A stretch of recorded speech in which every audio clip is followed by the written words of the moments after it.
Hello friends, Pandian ஸோ serial next episode review பார்க்கலாமாங்க.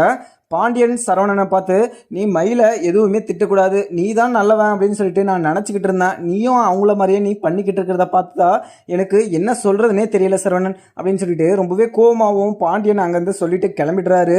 உடனே சரவணனும் ரொம்பவே கோவமாகவும் மயில்கிட்ட, நீ எல்லார்கிட்டையும் சொன்னால் பத்தாது, ஆனால் உன் மேலே இருக்கிற கோவமும் உன் மேலே இருக்கிற வெறுப்பும் எனக்கு எப்போவுமே பார்த்தீங்கன்னா மறவே மறையாது. ஏன்னா நீ அவ்வளோ பொய் சொல்லியிருக்க, நீ ஏன் பாதி மட்டும் சொல்லிட்டு சைலண்டாக வந்துட்டே, நீ எல்லா விஷயத்தையும் சொல்ல வேண்டியது தானே அப்படின்னு சொல்லிட்டு சரவணன் அங்கே மயிலை திட்டிக்கிட்டு இருக்காங்க.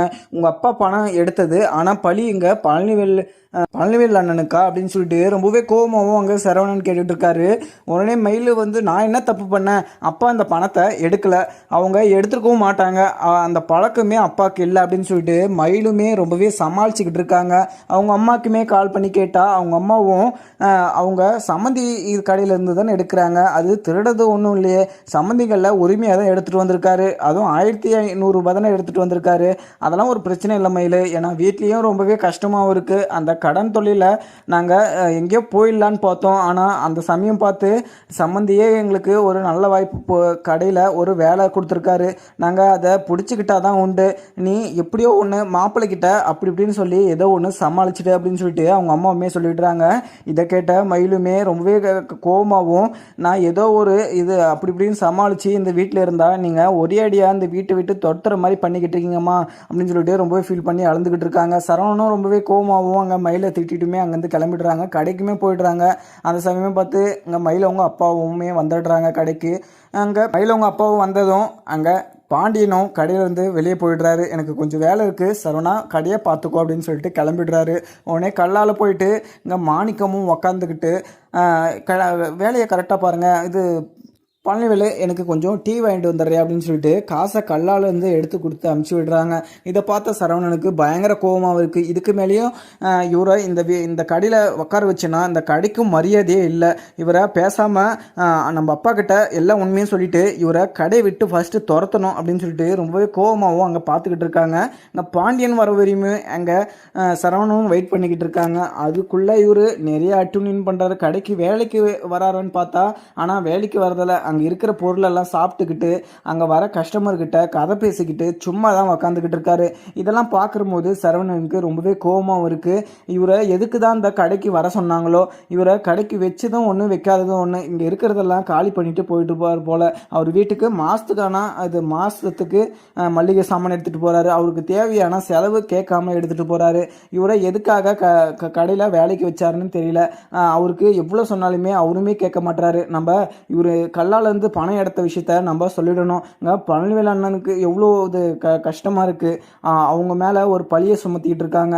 ஏன்னா அந்த பழியை நம்ம மறைக்கணும்னா நம்ம இந்த உண்மையாக சொல்லி தான் ஆகணும் அப்படின்னு சொல்லிட்டு அங்கே சரவணனும் வெயிட் பண்ணிக்கிட்டு இருக்காங்க.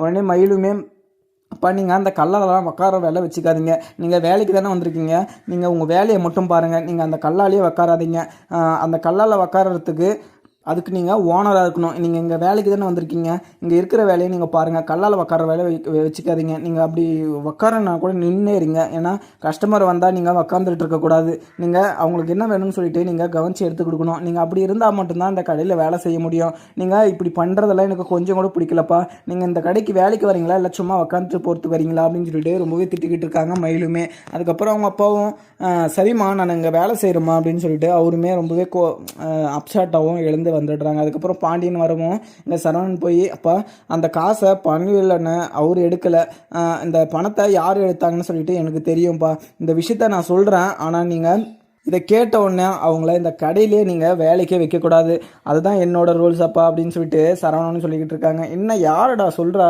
என்ன ஒளிமுறைலாம் சொல்ல, டைரெக்டாக யாருன்னு சொல்லிட்டு சொல்லு அப்படின்னு சொல்லிட்டு கேட்குறாங்க. உடனே அங்கே இது கேமராலேருந்து அந்த ஃபோட்டோவை எடுத்து உடனே அவங்க பணத்தை ஜோபியில் போடுறத காமிக்கிறாங்க. காமிச்சதும் பாண்டியனுக்கு பயங்கர கோபமாகவும் இருக்குது. உடனே மயிலை பார்த்து, என்னமா பண்ணி வச்சுருக்காரு உங்கள் அப்பா, இது உனக்கு தெரியாதா, நீ இங்கே தானே இருந்திருக்க அப்படின்னு சொல்லிட்டு ரொம்பவே கோபமாகவும் அங்கே கேட்குறாங்க. என்ன சம்மந்தி இது மாதிரிலாம் பண்ணியிருக்கீங்க, இந்த சொந்த கல்லே நீங்கள் யாருக்கும் கேட்காம நீங்கள் அந்த பணத்தை எடுத்திருக்கீங்க, நான் தெரியாமல் பழனிவேலை நான் கேட்டுட்டு இருந்தேன், அந்த பணத்தை அவன் தான் எடுத்திருப்பான் அப்படின்னு சொல்லிட்டு, அவன் எடுத்திருக்க மாட்டான் அப்படின்னு சொல்லிட்டு எனக்கு தெரியும், ஆனால் அவன் தான் எடுத்திருப்பான் அப்படின்னு சொல்லிட்டு நான் அவனை எவ்வளவோ கஷ்டப்படுத்திட்டேன், ஆனால் நீங்கள் நீங்கள் இது மாதிரி பண்ணுவீங்கன்னு நான் கொஞ்சம் கூட எதிர்பார்க்கல. நீங்கள் இது மாதிரி பண்ணுறதுனா நீங்கள் இந்த கடைக்கு வராதீங்க. இதுக்கு மேலே நீங்கள் இந்த கடைக்கு வராதீங்க. ஏன்னா இந்த கடைக்கு தான் அசிங்கம். என்னம்மா மயில், நான் உங்கள் 2 பேர் மேலே எவ்வளோ நம்பிக்கை வச்சுட்டு இருந்தேன். நீங்கள் இந்த கல்லாலேருந்து நீங்கள் ₹1 கூட எடுக்க மாட்டீங்க அப்படின்னு சொல்லிட்டு நினச்சிட்டு இருந்தேன். ஆனால் உங்கள் அப்பா பண்ணி வச்சிருக்கிறத பார்த்தா நீங்கள் கடைக்கே வர வேணாம் அப்படின்னு சொல்லிட்டு எனக்கு தோணுது. நான் இந்த கடைக்கு அவர் வேலைக்கு வரேன் அப்படின்னு சொல்லிட்டு சொன்னதும் இந்த கடைக்கு எனக்கு ஆள் தேவையில்லை. ஆனால் அவர் கேட்டார் அப்படின்னு சொல்லிட்டு தான் நான் இந்த கடைக்கு வர சொன்னேன். ஆனால் அவங்க அப்பா பண்ணி வச்சிருக்கிறத பார்த்தா இந்த கடையிலே இருக்க விடக்கூடாது. அதுவும் இந்த சரவணன் பார்த்துட்டு ரொம்பவே பொறுமையாக இருந்திருக்கான். நானாக இருந்திருந்தா அப்பவே கழுத்தை பிடிச்சி வெளியே தள்ளி இருப்பேன். ஆனால் சம்மந்தியாக போயிட்டாரு. அவரை நான் வேற எதுவுமே சொல்லலை. மயில், நீ இதுக்கு மேலே கடைக்கே வர சொல்லாத உங்கள் அப்பாவை அப்படின்னு சொல்லிட்டு ரொம்பவே கோவமாகவும் சொல்லிடுறாங்க. அதுக்கப்புறம் எல்லாருமே இது அங்கே அவங்க அப்பாவுமே சம்மந்தி, நான் ஏதோ தெரியாமல் எடுத்துட்டேன் வீட்டு செலவுக்காக. வீட்டில் கடங்காரன் வந்து டெய்லியும் அங்கே வீட்டு முன்னாடி நின்று இருக்கிறது எனக்கு ரொம்பவே அசிங்கமாகவும் இருக்குது. அதை நான் அது கொஞ்சம் பணத்தை கொடுத்தாவது அவங்க எதுவும் பேசாமல் இருப்பாங்க அப்படின்னு சொல்லிட்டு தான் நான் எடுத்தேன். நான் ஏதோ தெரியாமல் எடுத்துட்டேன், என்னை மன்னிச்சுக்கோங்க சம்மதி அப்படின்னு சொல்லிட்டு ரொம்பவே கெஞ்சிக்கிட்டு இருக்காங்க. ஆனால் நீங்கள் என்ன சொல்லுங்கள், ஆனால் நீங்கள் செஞ்சது ரொம்பவே தப்புங்க. நீங்கள் இனிமேல் இந்த கடைக்கு வராதிங்க அப்படின்னு சொல்லிட்டு ஸ்ட்ரிக்டாகவும் சொல்லிடுறாங்க மயிலுமே. அப்போ நீங்கள் இதுக்கு மேலே இந்த கடைக்கு வராதிங்க, நான் இந்த கடைக்கு நீங்கள் ஒழுங்காக வேலை செய்வீங்க அப்படின்னு சொல்லிட்டு நினச்சேன். ஆனால் நீங்கள் இது மாதிரி ஒரு பணத்தை எடுத்துகிட்டு இவ்வளோ பெரிய விஷயத்த பண்ணி வச்சுருக்கீங்கன்னு சொல்லிட்டு நான் நினச்சி கூட பார்க்கல. நீங்கள் எடுத்த பணத்துக்கு அங்கே பழனிவேல் அண்ணன் ரொம்பவே பார்த்தீங்கன்னா கஷ்டப்பட்டு இருந்தார். அவரை பார்த்து இந்த பணத்தை நீங்கள் தான் எடுத்துருக்கணும் அப்படின்னு சொல்லிட்டு மாமா சொல்லிட்டு இருந்தார். அதை கேட்டு பழனிவேல் அண்ணனுக்கு எவ்வளோ மனசு வலிச்சிருக்கோம். அப்போ நீங்கள் இதுக்கு மேலே இந்த கடைக்கே வராதிங்க, இந்த கடைக்கு நீங்கள் வந்தீங்கன்னாங்க நிறைய பிரச்சனையாகும், நீங்கள் இதுக்கு மேலே இங்கே வரவே வராதிங்க அப்படின்னு சொல்லிட்டு அங்கே மாணிக்கத்தை அங்கேருந்து கிளம்பி வச்சிடுறாங்க மயிலுமே.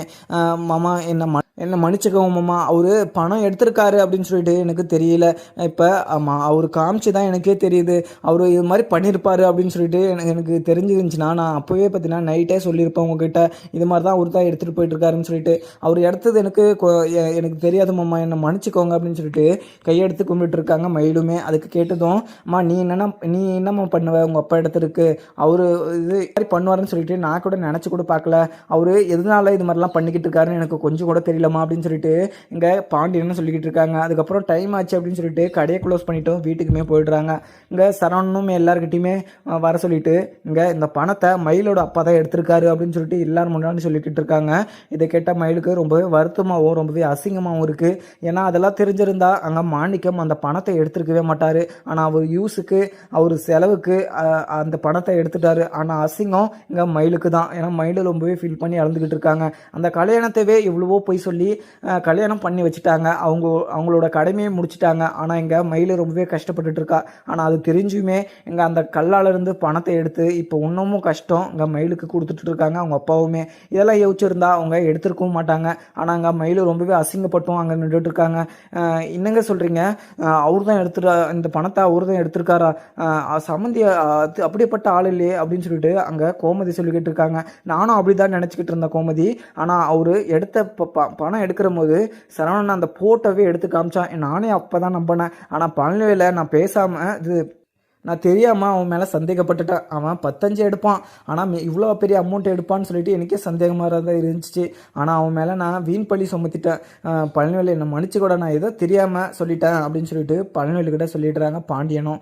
இதை கேட்டதும் கோமதியுமே மயில்கிட்ட, இன்னமும் மயில் அந்த கடையிலேருந்து இது வரைக்கும் ₹1 கூட காணாமல் போனதில்லை, உங்கள் அப்பா வந்ததுலேருந்து பணம் பார்த்தீங்கன்னா காணாமல் போயிட்டே இருக்குது, எதுக்கு தான் இது மாதிரிலாம் உங்கள் அப்பா பண்ணிக்கிட்டு இருக்காரு, உங்கள் அப்பா இவர்கிட்ட காசு கேட்டால் கொடுக்க போயிடுவாரா, கேட்டு கூட எடுத்துகிட்டு போகலாம்ல, அது மாதிரி பண்ணால் எல்லாருக்குமே பார்த்தீங்கன்னா மனசங்கடம் தானே வரும், யார் எடுத்திருக்காங்க அப்படின்னு சொல்லிட்டு எங்கள் வீட்டுக்குள்ளே பிரச்சனை வரும். இது மாதிரிலாம் பண்ணுறதுனா உங்கள் அப்பாவை கடைக்கே வர சொல்லாதம்மா, வேறு எங்கன்னா கூட அங்கே பழைய இதிலே பார்த்தீங்கன்னா வேலை செய்ய சொல்லு, இவ்வளோ தூரம் நாத்துக்கு இங்கே கடைக்கு வரணும், அங்கே கடையில் அவ்வளோ கஸ்டமர் வரமாட்டாங்க, நீ இதுக்கு மேலே உங்கள் அப்பாவை கடைக்கு வர சொல்லாத, ஏன்னா எல்லாருக்குமே கஷ்டம், ஏன்னா உங்கள் அப்பா இது மாதிரி பண்ண மாட்டார் அப்படின்னு சொல்லிட்டு எல்லாருமே பார்த்தீங்கன்னா அந்த ஃபேமிலியில் நம்பணும். ஆனால் உங்கள் அப்பா இது மாதிரி பண்ணி வச்சுருக்காரு அப்படின்னு சொல்லிட்டு இங்கே எல்லாருக்கும் இப்போ வெளியில் இருக்கிறவங்களுக்கு தெரிஞ்சுன்னா எவ்வளோ பெரிய அசிங்கம். இப்போ நம்ம சம்மதி ஏதோ நம்ம மன்னிச்சு விட்டுட்டோம், ஆனால் வேறு இடத்துல இது மாதிரி பண்ணிகிட்டு இருந்தா அவரை என்ன பண்ணியிருப்பாங்க அப்படின்னு சொல்லிட்டு ரொம்பவே கோபமாகவும் அங்கே கோமதி சொல்லிக்கிட்டு இருக்காங்க. மயிலுமே,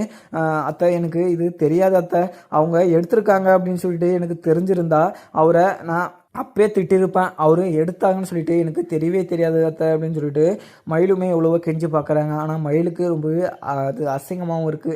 ஏன்னா ராஜுவுமே அங்க எல்லாரும் செந்தில் எல்லாமே இருக்காங்க.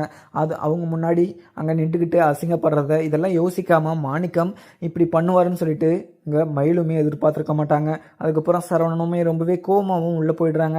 ஏற்கனவே இங்கே மயிலுக்கிட்ட பேசாமல் இருப்பாங்க. இவ்வளோ பெரிய விஷயத்த அவங்க கேள்விப்பட்டு ரொம்பவே கஷ்டமாகவும், நம்ம இப்படி ஒரு இடத்துல நம்ம பொண்ணு கட்டிட்டு வந்தோமோ அப்படின்னு சொல்லிட்டு ரொம்பவே அசிங்கமாகவும் அவங்களுமே உள்ளே போயிடுறாங்க.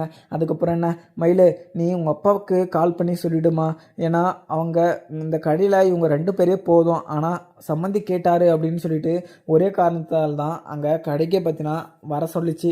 ஆனால் கடையில் வந்து இது மாதிரி வேலை செய்யாமல் இது மாதிரி பணத்தை எடுத்துகிட்டு போனால் இன்னமா நான் சொல்கிறது, நீயே புரிஞ்சுக்கோமா அப்படின்னு சொல்லிட்டு கோமதியுமே கிளம்பிடுறாங்க. உடனே மயிலுமே அங்கே வெளியே போயிட்டு அவங்க அம்மாவுக்குமே கால் பண்ணி, அம்மா அப்பா எடுத்த காசுக்கு இங்கே நான் எவ்வளோ கஷ்டத்தை அனுபவிச்சுட்ருக்கேன், அவருக்கு நீ சொல்லி புரிய வைக்க மாட்டியா, இங்கே நான் சந்தோஷமாக வாழணுமா இல்லை வாழ வெட்டியா நாங்கள் உங்கள் வீட்டிலே வந்து உங்கள் கூடயே குப்பை கொட்டிக்கிட்டு இருக்கணுமா, நீங்கள் இது மாதிரி நினச்சிட்டு இருந்தீங்கன்னா அந்த கடையிலேருந்து நீங்கள் காசு எடுத்துருக்கூடாது, நீங்களும் அவருக்கு சப்போர்ட் பண்ணி நீங்களும் அவரை கெடுத்து வச்சுருக்கீங்க. அவர் இது மாதிரி ஒரு காசு விஷயத்தில் கேட்டிருந்தா கூட அந்த காசை எடுத்து கொடுத்துருப்பாங்க. அந்த ஒரு 1100 எடுத்து இப்போ எவ்வளோ பெரிய அசிங்கம் எனக்கு, இங்கே எவ்வளோ பெரிய கஷ்டமாகவும் இருக்குது தெரியுமா, இங்கே அந்த காசை மாமா கிட்ட நீங்கள் கேட்டிருந்தவங்களே அவங்களே எடுத்து கொடுத்துருப்பாரு. 1100 என்ன 2000 எடுத்து கொடுத்துருப்பாரு. ஆனால் அப்பா செஞ்சது ரொம்ப தப்புமா, இனிமேல் அப்பாவை கடைக்கே வர சொல்லாதம்மா, வீட்டில் இருக்கவங்க தான் கடைக்கு யாருமே வேணாம், உங்கள் அப்பாவே வர சொல்லாத, நீயுமே கடைக்கு வராத அப்படின்னு சொல்லிட்டாருமா. எனக்கு ரொம்பவே அசிங்கமாகவும் இருக்குமா, ரொம்பவே அவமானமாக இருக்குது. நீங்கள் என்ன அந்த இப்போ நகையும் போட்டிங்க, அதையும் போலி நகையாக போட்டுட்டு என்ன நிறைய பொய் சொல்லி கல்யாணம் பண்ணி வச்சுட்டு இங்கே நான் சித்திரவாதியை நான் அனுபவிச்சுட்டு இருக்கேன். நீங்கள் காசு எடுத்துகிட்டு போயிட்டு நீங்கள் ரொம்பவே சந்தோஷமாக நீங்கள் செலவு பண்ணிக்கிட்டு இருக்கலாம், ஆனால் இங்கே கஷ்டப்பட்டு வாழ்கிறது யாருமா அப்படின்னு சொல்லிட்டு ரொம்பவே கஷ்டமாகவும் மயிலும் சொல்லிக்கிட்டு இருக்காங்க. அதை கேட்டு அவங்க அம்மாவுமே ரொம்ப ஃபீல் பண்ணி அழுந்துக்கிட்டும் இருக்காங்க. பாண்டியனு இங்கே யாருமே நம்ப முடியல. இங்கே ரொம்பவே நம்பிக்கை வச்ச ஆள் கூட இங்கே காசெல்லாம் எடுத்துகிட்டு போகிறாங்க. நம்ம பழனிவேலை ரொம்பவே சந்தேகப்பட்டு திட்டோம் வேறு. பழனிவேல் என்னதான் மனசில் நினச்சிக்கிட்டு இருக்கானோ தெரியலையே அப்படின்னு சொல்லிட்டு பாண்டியனை யோசிச்சுக்கிட்டு இருக்காங்க. அதுக்கப்புறம் என்ன, சக்திவேலு ரொம்பவே கோபமாகவும் அங்கே குமாரை திட்டிக்கிட்டு இருக்காங்க. என்னடா குமார், எல்லாரும் முன்னாடியும் இப்படி அவமானப்பட வச்சுட்டு, நான் உன்னை பெற்றதுக்கு நான் ரொம்பவே அசிங்கப்பட்டுட்டேன், உன்னை நான் பெக்காமலே இருந்திருக்கலாம். அந்த பரதேசி பாண்டியன் குடும்பத்துக்கு முன்னாடி என்ன அந்த கோயிலில் என்னையோ இல்லை முத்துவேலு அண்ணனை எல்லாருமே நீ இது அசிங்கப்படுத்திட்ட. இதுக்கு மேலே இங்கே நான் வெளியில் எப்படி தலை காட்டி நடக்க முடியும் அப்படின்னு சொல்லிட்டு ரொம்பவே கோபமாகவும் அங்கே சக்தியில் சொல்லிக்கிட்டு இருக்காங்க. அப்போ அது வந்து அவங்கக்கிட்ட நான் சொன்னேன்ப்பா, அவங்க தான் வேறு நம்பர் கொடுத்தாங்க, ஆனால் நான் பேசிட்டேன் அப்படின்ற ஞாபகத்தில் நான் சைலண்ட் ஆகிட்டேன்ப்பா, என்னை மன்னிச்சிக்கோங்கப்பா, நான் தெரியாமல் தான் பண்ணேன், நான் தெரிஞ்சு இது மாதிரி நான் பண்ணியிருக்க மாட்டேன், அப்போ என்னை மன்னிச்சிக்கோங்க அப்படின்னு சொல்லிட்டு குமாருமே எவ்வளவோ கெஞ்சுறாங்க. அங்கே பாண்டியன் ஃபேமிலியுமே அது அனந்தாடத்துக்கு அரேஞ்ச் பண்ணலாம். நம்ம அசிங்கம் இன்னுமே இது ரொம்பவே அசிங்கமாக இருந்திருக்கும். அவங்க எப்படியோ நம்ம கௌரவத்தை காப்பாற்றிட்டாங்க அப்படின்னு சொல்லிட்டு பாண்டியன் புராணத்தை அங்கே குமார் சொல்லிக்கிட்டு இருக்கவும் இதை கேட்ட சக்திவேலு, அந்த பரதேசி பாண்டியன் குடும்பம் நம்ம கௌரவத்தை காப்பாற்றிட்டானா, அவன் கௌரவம் நம்மளுக்கு கொடுக்கலன்னா கூட பரவாயில்ல, அவன் முன்னாடி நான் அசிங்கப்பட்டது தான் எனக்கு ரொம்பவே அசிங்கமாக இருக்குது, நீ இன்னும் அவனுக்கு சப்போர்ட் பண்ணிக்கிட்டு இருக்க பார்த்தியா, உன்னை நான் இது என்ன பண்ணுறான் பாரு, நீ ஏற்கனவே எனக்கு ரொம்பவே கோபமாக இருக்குது, என் கண்ணு முன்னாடி நிற்காதடா குமார், நீ கப்புன்னு கிளம்பிடு அப்படின்னு சொல்லிட்டு சக்தியிலும் சொல்லிக்கிட்டு இருக்காங்க. அதுக்கப்புறம் அப்போ தான் ரொம்பவே சந்தோஷமாகவும் அந்த ஃபோட்டோ போட்ட ஃப்ரேமை நம்ம எங்கே மாட்டலாம் அப்படின்னு சொல்லிட்டு அங்கே யோசிச்சுக்கிட்டு இருக்காங்க. குமாரை கூப்பிட்டு, குமார் எனக்கு ஒரு ஹெல்ப் பண்ணுறியா, அந்த ஆணியை மட்டும் கொஞ்சம் மேலே அடிச்சு கொடுறா, அந்த ஃபோட்டோவை நான் அழகாக மாட்டணும், எனக்கு ரொம்பவே அந்த என் மக ரொம்பவே சந்தோஷமாக என் பேத்திங்க பேரங்க எல்லாருமே எனக்கு மிகப்பெரிய சந்தோஷத்தை கொடுத்து, அதே மாதிரி காலம்புறா ஒரு மெமரியாக ஒரு ஃப்ரேமாகவே கொடுத்துருக்காங்க, எனக்கு ரொம்பவே சந்தோஷமாக இருக்குது குமார். ஆனால் நீ அரசியை கல்யாணம் பண்ணிட்டு வந்த, நீ அதே தான் அரசியை நல்லா பார்த்துக்கிட்டு இங்கே இருந்திருந்தானா ரொம்பவே சந்தோஷமாக இருந்திருக்கும். ஆனால் நீ அரசியை குடும்பப்படுத்தி அவளை அங்கே துரத்தி அடிச்சிட்ட. ஆனால் அரசி இங்கே இருந்திருந்தானா ரொம்பவே சந்தோஷமாகவும் இருந்திருப்பா. இப்போ அங்கே கூட சந்தோஷமாக சந்தோஷமாக தான் இருக்கா. ஆனால் நீ திருப்பியும் அரசியை நினச்சி கூட பார்க்க முடியாது அப்படின்னு சொல்லிட்டு அப்பத்தான் சொல்லிக்கிட்டு இருக்காங்க. இங்கே ஃபோட்டோ அங்கே ஃப்ரேம் மாட்டுறதுக்காக ஆணையுமே அடிச்சுக்கிட்டு இருக்காங்க. அந்த அடிக்கிற சவுண்டு வெளியே கேட்குது. உடனே இதை கேட்டு சக்திவேலுமே அங்கே வந்து என்னடா பண்ணிக்கிட்டு இருக்க குமார் அப்படின்னு சொல்லிட்டு கேட்குறாங்க. அப்பத்தா தான் அடிக்க சொன்னாங்க அப்படின்னு சொல்லிட்டு சொல்கிறாங்க.